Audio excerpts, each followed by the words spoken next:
in direct foreign aid to help. This is more than, until very recently, more than was spent in commercially based investments into Asia. Until recently, that's no longer the case with the increased investment into China. Until recently it was.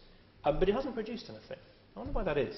Well, the conventional view, apart from people who run Oxfam, is that, in fact, it gets worse. There are more numbers, which I'll quote to you before I give you the conventional view, which is actually, as the amount that we've invested as direct aid into sub-Saharan Africa has gone like that, the proportion of growth in sub-Saharan Africa has gone like that. So actually, in the numbers, it actually has a negative effect. No impact at all. I'm not saying it makes it worse. I'm saying it has no impact. Why is that? Well, a series of international organisations, ladies and gentlemen, do studies of how free economies are, how easy it is to set up a company, how much regulation there is, how much risk there is that your property, a company, something you've created, will just get arbitrarily taken away from you.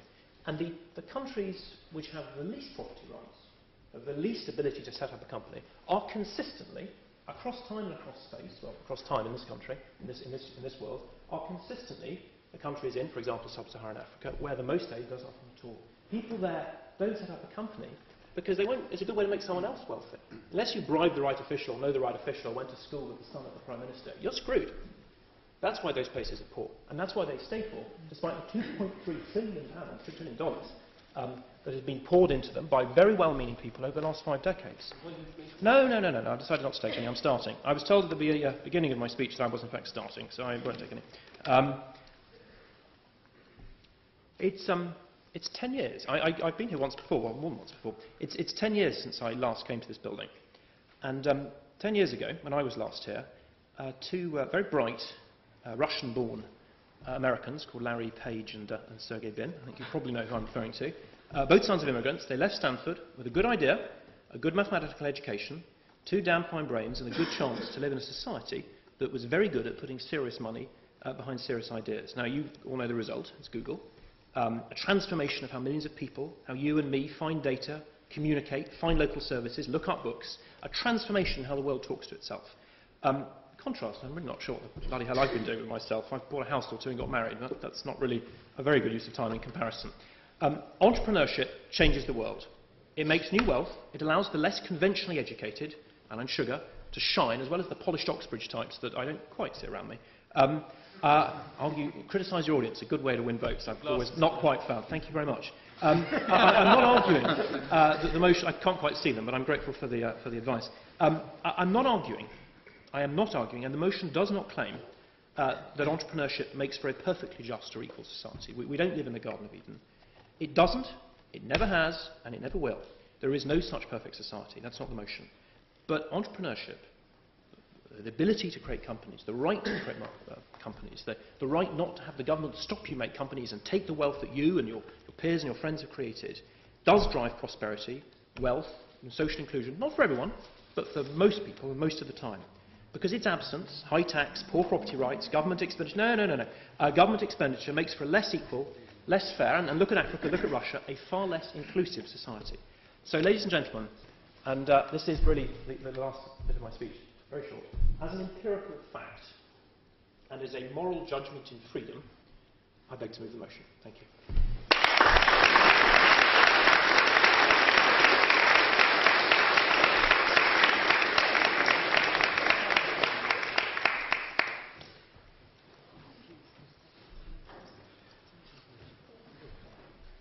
Thank you very much.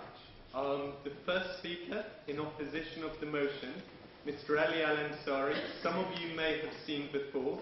He brought the President of Iraq in when he was President last term. Please give him a round of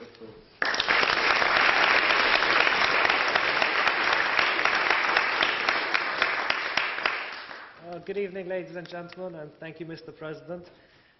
First of all, well, that was a very interesting speech, I have to say. I agree with you that taxes are high now, they were high back then, and yeah, I'm sorry, did I just ruin this whole debate? I just agreed with the proposition. Oh no, hold on, sorry, because this motion is about entrepreneurship being the powerhouse of social inclusion. I don't even think I heard the words social inclusion in your speech more than once or twice by just going passing. Anyway, so I'm going to get on to the main core of my speech right now. about entrepreneurship being the powerhouse of social inclusion. When I think about social inclusion, I think about the workforce, I think about communities, universities, you name it. Basically everything. All it comes down to is opportunities. I always think about equal opportunities when you're talking about social inclusion. Now, in this world now, when we say social inclusion, we're talking about mainly, women, disabled people, ethnic minorities, and a lot of other minorities that are at disadvantage because of their backgrounds. Now, in my opinion, whenever we look at something along these lines, I always think about it, despite the fact that I strongly support entrepreneurship, despite the fact that I strongly support every kind of means to try and make this an equal society, the solutions is not to actually say entrepreneurship. This is not the solution, neither is it a substitute. What solutions are is to actually impose laws to stop, for example, workforces from discriminating against women, from imposing regulations, standards, to ensure equality. Entrepreneurship is not a substitute, and it certainly is not a solution to this.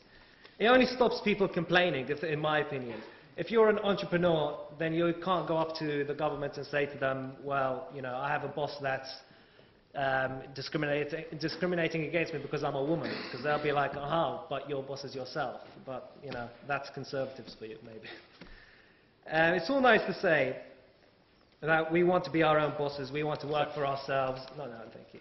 We want to have the great dream of being our own bosses and doing what we want in that sense and working for ourselves. But my friends, in reality, a lot of people just want a nice, stable job. They do not want the pressures of running a big business. People do not just always want to work for themselves and run $1 billion company. Sometimes they want to work for someone, and they do not want the pressures that every business owner has to handle of all these tax returns for their businesses and trying to increase profits year on year and all these other kinds of things. But that's what we have to concentrate on right now. It's not this side. We have to concentrate on inside the workplace, inside communities, trying to make sure that everyone has equal opportunities in schools, in universities, in the workplace. This is what I'm talking about when it comes down to social inclusion. It all comes down to two words: equal opportunities. Try your best to ensure that everyone has these equal opportunities.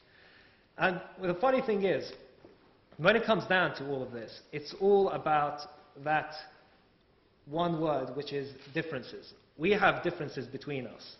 And the very sad thing is, people all over the world, even now, admittedly so, 50 years ago, 100 years ago, it was much worse. Women had less rights, far less rights than they have now, same with ethnic minorities and same with other groups. But all these problems have been because of our differences. And if we look at current times now, the fact of the matter is, genetically, this is what I find funny, genetically we are 99.9% the same. Everyone here in this room is actually 99.9% the same genetically. All our skin colors, hair colors, everything. And, for example, if you take a look at, the president and myself, we don't have the same hair color, we don't have the same eye color, we don't have the same noses, ears. And would you believe it that it's only in that 1/10 of that 1% that makes me that much better looking than him? And that's what